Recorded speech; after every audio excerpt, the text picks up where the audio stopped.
ये आकाशवाणी का विशाखापट्टनम केंद्र है। प्रस्तुत है हमारा हिंदी कार्यक्रम गुंजन। आज आप सुनेंगे डॉक्टर शिवम तिवारी से उनकी लिखी लघु कथा जिसका शीर्षक है जीवन की सार्थकता। चाचू, चाचू, आ गए मेरे चाचू। सिर पर बेतरतीब बिखरे बाल, बदन पर पुरानी टी शर्ट एवं अधफटी नेकर पहने महज 5 वर्ष का बालक हर्ष राघवेंद्र को बुलाते हुए घर से बाहर निकला। उस वक्त शाम के अंधेरों में भी उसके चेहरे पर प्रसन्नता एवं कौतूहल के भाव को साफ पढ़ा जा सकता था। जब तक राघवेंद्र उसकी तरफ बढ़कर उसको गोद में उठाने के लिए हाथ बढ़ाता, तब तक वह अपने दोनों हाथों से राघवेंद्र की टांगों को समेटते हुए लिपट चुका था। उसके इस अपनेपन को देखकर राघवेंद्र से भी रहा ना गया। उसने अपने सफेद शर्ट, टाई और कोट की परवाह किए बिना ही उसको उठाकर गले लगा लिया। उसके गले से लिपटने का एहसास बिना कुछ कहे ही अपनेपन का एहसास करा देने में पर्याप्त था। खैर, यह वही हर्ष था जो राघवेंद्र को दिलो जान से प्यारा था। चाचू, पता है, मेरे स्कूल में आज सबसे ज्यादा नंबर मेरा आया है। कमरे की तरफ बढ़ने के साथ साथ तोतली आवाज में हर्ष राघवेंद्र को अपनी बातें सुनाता रहा। कमरे की चाबी बैग से निकालने के लिए राघवेंद्र ने हर्ष को गोद से नीचे उतारा। राघवेंद्र दरवाजा खोलकर अपना ड्रेस बदला ही था कि इतने में वह तपाक से एक पीले रंग का सर्टिफिकेट लेकर राघवेंद्र के पास आ पहुंचा। जो तुम्हारे चाचू तुम्हें रोज पढ़ाते हैं वो बहुत अच्छे हैं। स्कूल के टीचर की कही बात को हर्ष राघवेंद्र को बताने लगा। आज हर्ष का प्रेम कुछ ज्यादा ही उमड़ रहा था, क्योंकि राघवेंद्र 20 दिन से गांव में रहने के बाद आज उससे मिल रहा था। राघवेंद्र के लिए इससे ज्यादा खुशी की बात और हो भी क्या सकती थी कि जिसको बरस भर उसने पूरे मन से पढ़ाया हो, आज वह कक्षा में सबसे अच्छा नंबर प्राप्त किया है। राघवेंद्र के कमरे से तीसरे नंबर का कमरा, जिसमें हर्ष के पिता मोहन, पत्नी और 2 बच्चों के साथ रहते थे। गरीबी में आटा गीला, यह कहावत उन पर पूरी तरह से चरितार्थ होती थी। 6.5 फुट लंबे, हट्टे कट्टे गठीले बदन वाले मोहन अपने जीवन के सबसे बुरे दौर से गुजर रहे थे।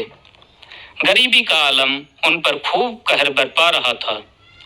स्थिति यहाँ तक बिगड़ चली थी कि खुद का पेट पालना भी भारी पड़ रहा था। साथ में पत्नी सीमा, बेटा हर्ष और बेटी हर्षिता भी। बच्चों के पास ना तो तन ढकने का ढंग से कपड़ा था, ना तो स्कूल की फीस, ट्यूशन की तो सोच भी नहीं सकते थे। मोहन की 7-8 हजार वाली नौकरी छूटे महीनों बीत चुके थे। उसके बाद तो कुछ ऐसा हुआ कि वे जहां कहीं भी नौकरी करने जाते 4-6 दिन से ज्यादा टिक नहीं पाते थे। बड़े दयालु एवं जमीनी सोच रखने वाले मकान मालिक आनंद किराएदार मोहन की इस तंगी को देखते हुए उनसे किराया लेना भी बंद कर दिया था। यह बात सन 2001 की है। राघवेंद्र को उस मकान में रहते महीनों बीत चले थे। MCR इंजीनियरिंग कॉलेज प्रयागराज से बीटेक का लगभग दूसरा सेमेस्टर बीतने वाला था। सन 2001 के प्रारंभिक दिनों से जब से राघवेंद्र वहां रहता था, तब से उसके मकान में रहने वाले बच्चों को निःशुल्क रूप से शाम को 1 घंटे पढ़ाना उसकी दिनचर्या का हिस्सा बन चुका था। जिस भी दिन राघवेंद्र किसी कारणवश ना पढ़ा पाता, उसे स्वयं पर बहुत ही पश्चाताप होता। उसे ऐसा लगता कि आज उसने ना जाने क्या खो दिया है। समय बीतने के साथ साथ उन बच्चों में विशेष तौर पर हर्ष से राघवेंद्र का लगाव अत्यंत प्रगाढ़ होता चला गया। राघवेंद्र को हर्ष में एक स्वर्णिम भविष्य नजर आने लगा, क्योंकि वह बहुत ही हाजिर जवाब, फुर्त और कुशाग्र बुद्धि का बालक था। राघवेंद्र को इस बात का पूरा यकीन था कि हर्ष पर उसकी अटूट मेहनत कभी बेकार नहीं जाएगी। एक न एक दिन यह उसका और घर परिवार का नाम जरूर रोशन करेगा। उस वक्त राघवेंद्र की उम्र कुछ 18 बरस की रही होगी। हर्ष से प्रगाढ़ लगाव के पीछे एक और वजह यह भी थी कि उस वक्त हर्ष जिन परिस्थितियों से होकर गुजर रहा था वह राघवेंद्र को अपने बीते कल की याद दिलाता था, जिससे राघवेंद्र की बचपन की यादें ताजी हो उठती थी। वहां पर रहने वाले लोग राघवेंद्र और हर्ष को देखकर आश्चर्यचकित रहते थे कि यह कोट पैंट और टाई वाला इंजीनियरिंग का मॉडर्न स्टूडेंट इस गरीब बच्चे से इतना लगाव क्यों रखता है। राघवेंद्र और हर्ष के लगाव को देखते हुए भी कोई अनजान व्यक्ति बड़ी उत्सुकता से यह पूछ लेता था कि तुम दोनों भाई एक साथ रहकर पढ़ाई करते हो क्या?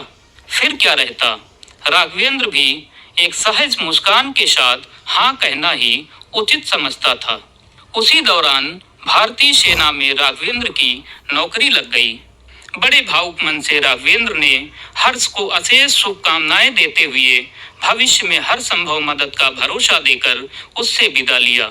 हर्ष और पूरे परिवार की आंखें नम थी। भारतीय सेना में राघवेंद्र की नौकरी लगने के बाद हर्ष और उसके परिवार से कनेक्शन बिल्कुल ही टूट गया, क्योंकि उस समय सामान्य लोगों के पास फोन नहीं हुआ करता था। लगभग 20 वर्ष बाद राघवेंद्र को एक दिन अचानक एक पत्र मिला। बाहर लिफाफे पर नाम लिखा था हर्ष, विश्व स्तर की एक कंपनी का नाम, चीफ टेक्नोलॉजी अफसर, कैलिफोर्निया। हर्ष का नाम देखते ही राघवेंद्र को ऐसा लगा कि मानो उसको आज जीवन का सबसे बड़ा उपहार मिल गया हो। हाँ, आप ठीक समझ रहे हैं, यह वही हर्ष था जिसको राघवेंद्र ने पूरे जी जान से 1 वर्ष पढ़ाया था। पत्र की एक एक पंक्ति स्नेह, आत्मीयता एवं प्रज्ञा की पराकाष्ठा से सराबोर थी। पत्र में निष्कर्ष रूप में हर्ष ने लिखा था कि इस धरती पर आप मेरे ईश्वर हो। आपके द्वारा बनाई गई वैचारिक बुनियाद एवं शिक्षा से मैंने प्रयागराज से लेकर कैलिफोर्निया तक की यात्रा की है। मैं किंचित मात्र भी यदि आपके इस महनीय उपकार का ऋण उतार पाऊं, इसी में मैं अपनी जीवन की सार्थकता समझूंगा।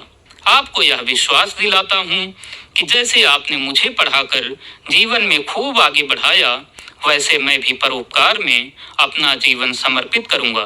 नीचे लिखा था, आपका पुत्र हर्ष। राघवेंद्र पत्र पढ़कर भाव विभोर हो उठा।